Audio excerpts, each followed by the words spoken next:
It's just me today. It's just Josh, because Eric unfortunately had a family emergency to attend to. So him and his whole family were just super sad. And so they all had to get on a plane. All of them. The extended family, immediate family. They had to fly directly, nonstop, to the happiest place on earth. They went to Disneyland.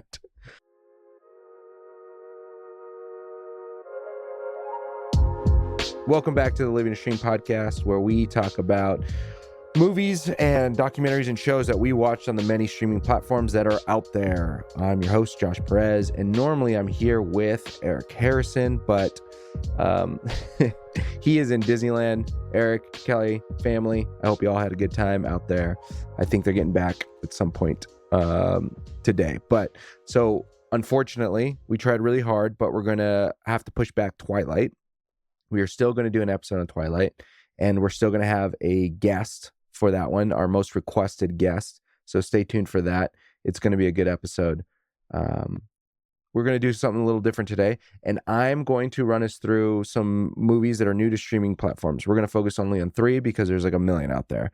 So we're going to talk about Max, Hulu, and Netflix. But before we get into that, I just want to give a little life updates on things, because I know if Eric was here right now, he'd be asking, is Josh still sick? And I don't think I'm actually maybe sick, but there's some residuals. It's still lingering, as I've always said in the last few episodes. And I don't know what it is, but I will say this. I am back to running, trying to get back out there, try not to let this lung sick situation hold me back, because I may or may not have accidentally and regretfully signed up for a 7 p.m. to 7 a.m. run, 5-person relay run in July, which seems maybe like a far time away, but when I think about it in training and how much I haven't ran since February, it's going to come up quick. And so I'm a little scared and terrified, but it's all journalism. I think it's going to make a good story. Running from, I don't actually know fully how this works. I've never done this before, but apparently it's 5 people and you alternate loops. One loop's 5 miles, another loop's 7. And then each person runs, but you don't have to follow the lineup. So it's not like person A runs, person B follows, person C. You can do person A, person D, person B. You can change up the order, which I'm really thankful for, because I'm running with runner. Shout out Brian. I know Brian listens to the podcast, and he was running when there was a snowstorm. There's been a few snowstorms out here in Denver, Colorado, and he's still out there. He's still out there running miles, not just couple. He's running 8, 10. But follow along our journey on Strava. We're in the Run Club worldwide. So if you're a runner and want to see all the wild weather, well, I guess now it's spring, but join us for next year's winter runs. But yeah, we're going to be running quite a bit. So I got to get back out there. So sick or not, I'm still pushing through. I'm trying to treat myself like I'm healthy again. Back to running, back to working out, trying to get somewhat in shape, because one loop again is 5 miles, one is 7. And I think every person in theory runs one 5-mile loop and one 7-mile loop. So it sounds like a half marathon. Good thing is they split it up. So, anyways, that's what's up with me coming up. It's exciting. I'm super stoked. We're watching Civil War tonight, A24's latest release. And so that one's going to be great, I think. Jesse Plemons is in it. Kirsten Dunst, which I found out when I watched Power of the Dog. They're married in real life. Who would have thought? But I like Jesse Plemons in anything that he does. And yeah, I think the rest of the cast is stellar. And I think this is going to be a fun watch. Or maybe fun's not the right word, but it's going to be an intense watch. But I'm looking forward to that. So sign up for the Sweet and Condensed newsletter, our 3 Milks Media newsletter, where we scorecard a movie every week, each movie that comes out, and that way it's spoiler free. It lets you know what to expect at a glance. Think, laugh, cry, action. Is it worth watching on the big screen or not, according to us? Should you wait till streaming? But yeah, so there's scales and stuff, but you can look at it, and there's a little end credit thought. spoiler free, but it gives you an idea. Is it worth? Because tickets are kind of expensive these days. Out here, at least in the 303, they're $20 for IMAX. If you want to watch an IMAX movie at night, it's like $20 to $22, which feels like an unreal amount of money. I'm not a ambassador for AMC Stubs A-List, but I am an A-List Stubs member, and it's about $26 a month. So if you're watching one IMAX movie at night a month, it is worth it. So sign up for that. Again, not an ambassador, not promoting it, not an advertisement. I just really love it. You get to watch 3 movies a week, and there's no upcharges or surcharges for release, like what's it called, movie premiere dates or Dolby Cinema, Laser, all the other ways, IMAX, all the other ways you can watch all the movies. So that being said, yeah, it's an investment. You're spending a lot of time. You're spending some money. Is it worth it? So we're going to do the scorecard this week on Civil War. And we are excited, too, for the watch list worthy section of that newsletter as well. There's a lot of good movies, I think, that are coming out, or at least ones that I'm interested in seeing how they turn out. So, yeah, follow along on that journey. Let's see what else is going on. Yeah, I got to spend time with my family. My mom and dad came up for Easter's. So that was a good time. They've been doing that for the past few years. But yeah, I am mostly looking forward to Eric updating you about his Disney trip, because it sounded like a hell of a time. And so can't wait for you guys to get that update. All right, jumping into this. And if you're watching this on Spotify, I'm going to attempt to share my screen, and you might get to see as I search through Letterboxd about these movies, and yeah, we'll see how that goes. All right, here we go. So we're going to go through 3 streaming platforms today: Max, Hulu, Netflix. I'm going to talk about 3 movies that I'm excited about or that I have seen. That one movie in each category of did this movie hold me in thought? Do I think it'll hold you in thought? Will it make us laugh? And will it make us cry? One movie in each one. And because on this show, normally Eric and I will talk about a movie and talk about, did this movie hold us in thought? Did this movie make us laugh? And did this movie make us cry? Because if so, it's a full movie, and we interweave our own life and our full moments of life as we discuss the movie. So here we go. We're going to jump in here. So let me go ahead and try to share my screen. Alrighty, first thing up. Okay, so streaming platform Max, the movie I think that will hold most people in thought, and it's been out for a while. And also, this is just selfish because I really love this movie. Every time it's on a streaming platform, I don't know why they ever take it off, but it rotates, it seems like, from different platforms, sometimes on Netflix, sometimes Amazon, but right now it is on Max. And that is The Social Network. Came out in 2010, directed by David Fincher. As you can see here, I rated it 5 stars, and I liked it on Letterboxd. You don't get to 500 friends without making a few enemies. And a fall night in 2003, Harvard undergrad and computer programming genius Mark Zuckerberg sits down at his computer and heatedly begins working on a new idea. In a fury of blogging and programming, what begins in his dorm room as a small site among friends soon becomes a global social network and a revolution in communication. A mere 6 years and 500 million friends later, Mark Zuckerberg is the youngest billionaire in history. But for this entrepreneur, success leads to both personal and legal complications. Yes, this is, I highly recommend this movie. I've seen it, I think, the most out of any movie, maybe. I was thinking about this the other day. And I think, yeah, I've seen it the most because whenever it's on, it's one of my comfort movies about going to sleep, which might seem odd, but I think the fast-paced dialogue, I've seen it so much, I'm familiar with it. I can either stay up and watch it and enjoy it, or I can fall asleep and not feel like I'm missing out. But it's starring Jesse Eisenberg, Andrew Garfield, Armie Hammer, Justin Timberlake, Max Minghella, Josh Pence, Brenda Song. Josh Pence is the stand-in for, because Armie Hammer plays twins, and so Josh Pence is the other twin, but they put Armie Hammer's face on him. Rashida Jones. And yeah, this movie is, I think the fun thing about this movie is how jam-packed it is, and the reason why I think it'll hold us in thought, why it holds me in thought, is just everything that is going on between the lawsuit, the invention of Facebook, the friend group, and the way that this movie jumps back and forth and cuts from different timelines. I think it makes it for a very intriguing and special watch. I know Aaron Sorkin, when he was pitching this, the screenplay is like a whole ton of pages, and generally speaking, It's 1 page per minute. On-screen minute is 1 page. So if you want a 2-hour movie, it's 120 pages. And this screenplay is much longer than that. So the studios, he was trying to make it, and the studios are like, this is way too long. It has to be 2 hours. And he said it will be. And they had him literally get a stopwatch and read it how he envisions it. And they timed him, and he did it within 2 hours. And that's allegedly how this story, or the story of how this movie was made. So just to say, this movie is crammed with so much information.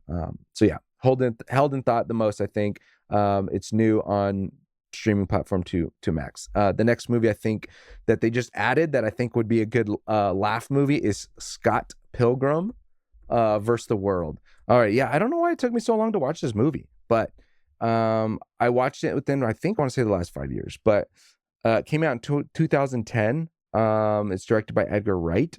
And the letterbox description says, an epic of epicness. An epic of epicness.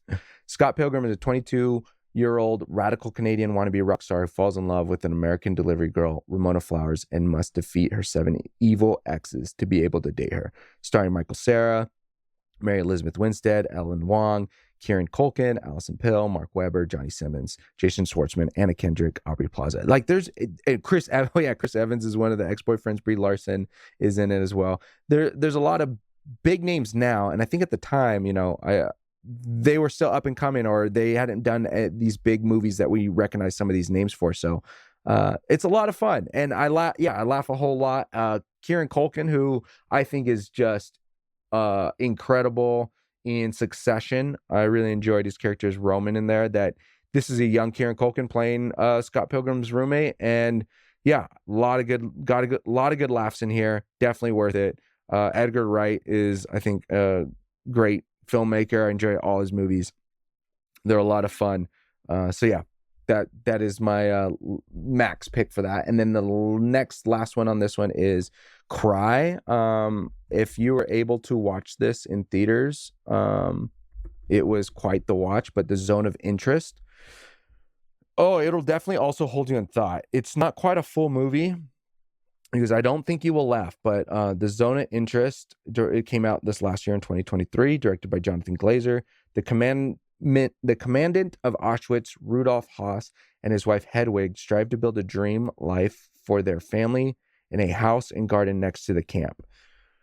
Yeah, this movie is intense, and it is a heavy watch. So if this might not be for everybody, but I think if you can watch it, and it does sound like an intriguing watch, an inviting watch for you to check it out. I think this movie is special in that the way they went about telling this story. They don't actually show anything. They don't show the what's going on in Auschwitz, but they talk about it. We know what's going on in Auschwitz, and then we hear it. The sound, it won an Oscar for the sound, which I totally understand because yeah, it was quite the feat to be able to hold people in such tension with not showing us anything, but only showing, you can only hear it, which made it more disturbing, I think.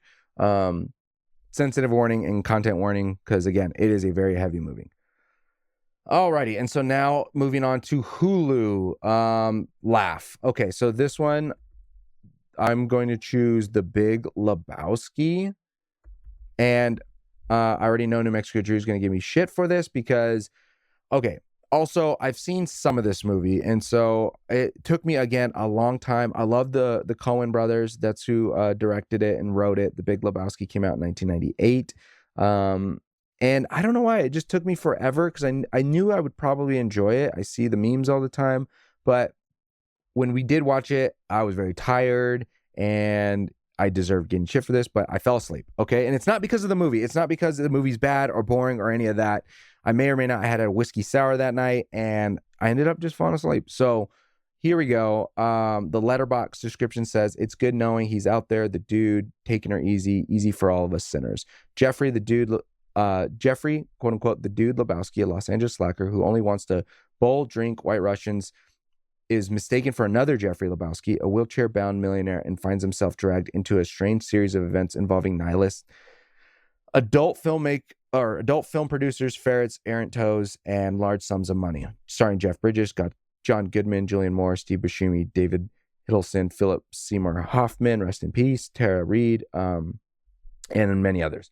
Yeah, this movie, I see it quoted all the time. I know these are some people's favorite movies of all time, and I think it does. I think it'll hold you in thought as well, and it'll make you laugh. And I don't know if it'll make you cry, so I'm not sure if it's a full watch, but I definitely, the parts that I did see so far, they cracked me up. I need to finish this. It's on my watch list. There's so much out there. So I understand if you haven't seen it. I understand if you give me shit for not finishing it or not watching it here. It's all good. It's all good fun. Okay, the next one to watch. Actually, I have two of them because one's a show and it's not finished yet. It's finishing next week. But Shogun came out this year. It's a TV series, an epic saga of war, passion, and power set in feudal Japan. In Japan in the year 1600, at the dawn of a century-defining civil war, Lord Yoshi Toranaga is fighting for his life as his enemies on the Council of Regents unite against him when a mysterious European ship is found marooned in a nearby fishing village. Yeah, this is starring Hiroyuki Sanada, Cosmo Jarvis, Anna Soe, Tadanobu Asano, Takehiro Hira, and Tommy Basto, and Fumi Nikki Kaido. I am so sorry. I probably butchered most of those names. Yeah, if you're a fan of Succession, I think it does give a lot of Succession vibes. Like, it's a lot slower than one would think. With the samurai cover, the cover and the promotional videos of it. Action, there is action in it, but there's a lot of conversation, there's a lot of relationship building, there's a lot of dialogue, but it's very political. And I think this is why I think putting it in the held in thought, that it does, like in Succession, similarly, like there's family, there's who's in charge, who's not, there's rules, hostile takeovers, board members, all that. In Succession, similarly, there's a council, there's rules that they follow, there's a lot of moves, there's clans, and there's houses. So it's a little Games of Thronesy, I guess, in that way too. But I have been really enjoying this one. I'm looking forward to the finale. That's next week. So yeah, that's on streaming on Hulu. Okay, and the next one also I have not seen, but it's called The Host, came out in 2006. It's directed by Bong Joon-ho. And I'm putting on this one on making me think because I really like Bong Joon-ho's movies. He did Parasite. He did Snowpiercer. He has a new movie coming out that he's going around promoting with Robert Pattinson called Mickey 17. And they all make me think. They all get my gears turning. And I think the reason why I haven't seen some of his older stuff, I think they're fringe or they're directly in horror thriller. And so I'm always, as you know, I'm always hesitant to watch those movies. But this one reads as Monsters Are Real. Following the dumping of gallons of toxic waste in the river, a giant mutated squid-like creature appears and begins attacking the populace. Gangdu's daughter, Hyun Seo, is snatched by the creature with his family to assist. He sets off to find her. It's starring Song Kang-ho, Byun Hee Bong, Park Hae Lee, Bai Duana, Go Ae-sung, Oh Dal-soo, and again, so sorry if I butchered some of these names, but there's quite a bit of people in this one as well. And yeah, I think he's always has a message in a lot of his stuff. I feel he's always doing commentary on something. So and people will argue, if you have seen Parasite, which I really, really love and enjoyed, people will argue that this movie actually is their favorite and they think it's the best of Bong Joon-ho. So it is I'm interested in watching this. Maybe I'll get to it this month. We shall see. The last movie that's streaming on Hulu is another one that I have not seen, but it's Little Women, the 2019 version, directed by Greta Gerwig. I both don't know why I haven't, but also probably know why I haven't. And I put it under the cry section because there's a clip on TikTok that always comes around with Timothée Chalamet and Saoirse Ronan, and they're talking and discussing about him, Timothy's character's confessing his love to Saoirse, and they go into this giant monologue, and it just ends, and it just absolutely rips my heart out. So I think this movie is going to for sure make me cry. I think it potentially will be a full movie, think, laugh, cry, and so we shall see. I'm planning on watching it this month. I'm a big believer in Greta Gerwig, and so if I fully want to be in the camp of make America Greta again, then I need to see this movie. And so, yes, the letterbox reads Our Own Story: Four Sisters Come of the Age in America in the Aftermath of the Civil War. Yeah, I think it's going to be, I think it is great. People love it. So yeah, this one's on my list. And who it's starring: Saoirse Ronan, Florence Pugh, Emma Watson, Eliza Scanlon, Laura Dern, Timothy Chalamet, Meryl Streep, Bob Odenkirk, Tracy Letts. There's a lot of big names in here. So if you have Hulu, I would put that up on the high on the queue. Alrighty, our last section that we will be talking about is new to Netflix. Okay, so the first one about thinking, another one of my favorite movies, comfort movies that I watch pretty frequently whenever it's streaming, and this is another one that I don't know why they ever take it off, but Molly's Game came out in 2017 and it's directed by Aaron Sorkin, who also wrote The Social Network. If I didn't mention earlier, Social Network directed by David Fincher and written by Aaron Sorkin.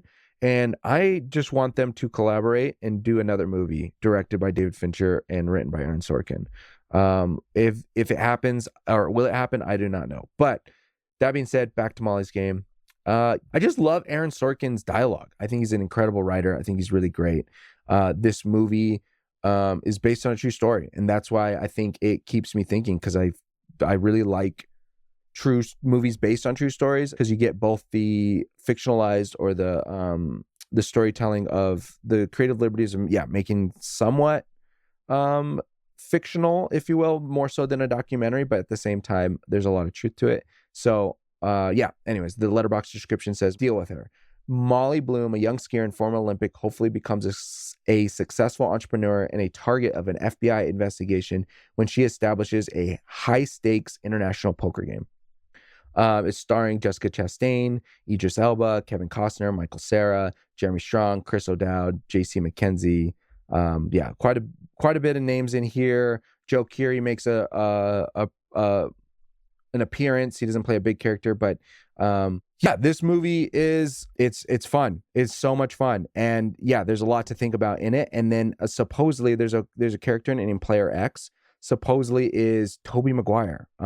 So if you're unfamiliar, and I don't think it's quite spoiling. Oh, I guess it's somewhat spoiling. Anyways, she starts an underground, like, high stakes poker game, right? As the description read. But the first one is at the Cobra Lounge in LA. And supposedly in real life, people like Leonardo DiCaprio, I want to say Ben Affleck, Eminem, some big tech CEO, big actors, big famous, a lot of celebrities would play here in real life. And supposedly, although I don't know if it was ever confirmed in some of the stuff I've read previously when the movie first came out, is Tobey Maguire is Player X, which is interesting considering how the character is portrayed by Michael Cera. But yes, highly recommend. It's a good movie, gets me thinking a lot, and also it laughs. It might fringe on the point of cry, but it's not quite a full movie, at least for me. But it does get emotional. There's a couple scenes that did hit me that I think impacts, or at least makes me thinking about my own life, specifically when it came to identity and my name, as Molly goes on this conversation with her lawyer about Molly and her name and what that means. But so yeah, if you haven't seen that, I would also put that on your list. It's on Netflix. Who knows how long it's going to last on there, because again, this movie I've only really seen it on Netflix, and it disappears from time to time. But anyways, next movie for laugh is Role Models. They put back on Netflix, 2008, directed by David Wayne. Letterbox reads, they're about to get more than they plea bargained for. Two salesmen trash a company truck on an energy drink fueled bender. Upon their arrest, the court gives them a choice: do hard time or spend 150 service hours with the mentorship program. After one day with the kids, however, jail doesn't look half bad. It's starring Sean William Scott, Paul Rudd, Elizabeth Banks, Christopher Mintz-Plasse, Bobby J. Thompson, Jane Lynch, Ken Jeong, and a lot of people. For this one, I mean, I will watch pretty much anything that Paul Rudd is in. Sean William Scott also is he's fun person on screen. This movie made me laugh a whole lot. I think maybe, I don't know if underrated is the right word. I feel like it is underrated, but I don't know if other people, maybe it's adequately rated. But anyways, if it's been slept on by a lot of people, then yes, it's underrated. It's worth watching.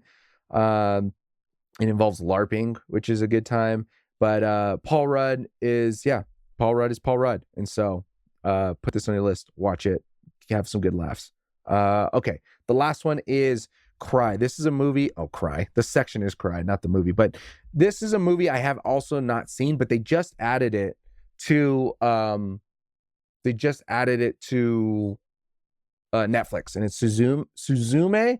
Came out in 2022. And it's directed by Makoto Shinkai. And the letterbox description reads, on the other side of the door was time in its eternity. Suzume, 17, lost her mother as a little girl. On her way to school, she meets a mysterious young man. But her curiosity unleashes a calamity that endangers the entire population of Japan. And so Suzume embarks on a journey to set things right. Starring Nanoka Hara, Hakoto Matsumura, Iri Fakutsu, Shota Samatani, Sari Ito, Kotone Hanasi, and Kana Hanasawa. I, again, probably butcher those names. I apologize. Okay. The reason why I think this movie is going to make me cry, I definitely think it's going to make me think, potentially could laugh, because this is the same filmmaker who made Your Name that absolutely obliterated me. So if you haven't seen Your Name, it was on Crunchyroll. The streaming platform has a lot of anime on there. I don't know if it's anywhere else, but Suzume is a more recent film that they came out with. But yeah, the Your Name made me think, laugh, cry. Absolutely full movie. I have a feeling this one will do the same. I think it's worth watching, at least checking out to see if it is a full movie. So maybe I'll convince Eric to do an episode on this, because we have not done a lot of, I don't think, animated, or I don't know if we've ever done any anime. So we need to do some shows. We need to do some anime. We need to do some documentaries. We started the show with a couple documentaries, but we have not gone back. So there's a lot that we can do. So anyways, we have some good stuff lined up. Also backtracking a little bit, Little Women does not hit Hulu until April 22nd. So you have to wait about 10 days or so before that one hits. So, but there's plenty on there that watch. There's a lot more that I didn't mention that are on streaming platforms that are new, that are also really great. I think it's been a decent month of new stuff coming to all the streaming platforms that are out there. But so anyways, I appreciate y'all. Thank you for letting me just sit here and yap. I hope this was interesting. I hope it was a fun episode. It's, again, a new thing. Let us know, chat. Let us know if this was something that was fun, cool. If it was not cool, if it was if it was pointless, you're like, Josh, never do this episode ever again. Let us know. Or if you want to see Eric give it a shot, that would also be fun. So yeah, just let us know. We appreciate your feedback as always. Thank you all for the support. We're working on some new things, especially in the Three Milks media world as a whole. With the newsletter, we lined up podcasts. Sarah and I are currently in, I know it's been a minute since we released any Medium Project episodes, but we've been in that process of doing a medium amount of research with a large amount of passion on some book to movie or even plays and short story adaptations that made it to the screen. So we're in the midst of that. We're trying to make that show like a little more in depth and with research, and so it takes a little bit more time, but we're excited about all that. So we really appreciate all the support. Thank you all for subscribing. We've doubled our subscribers on Substack, the newsletter. We're getting good feedback. Thank you all for those who have reached out. Thank you all for joining us on that journey. So thank you again. Please, if you do enjoy the show, continue to subscribe on all platforms. Give us 5-star ratings if you want. We really appreciate that. It really helps the show. And yeah, just keep living and keep streaming.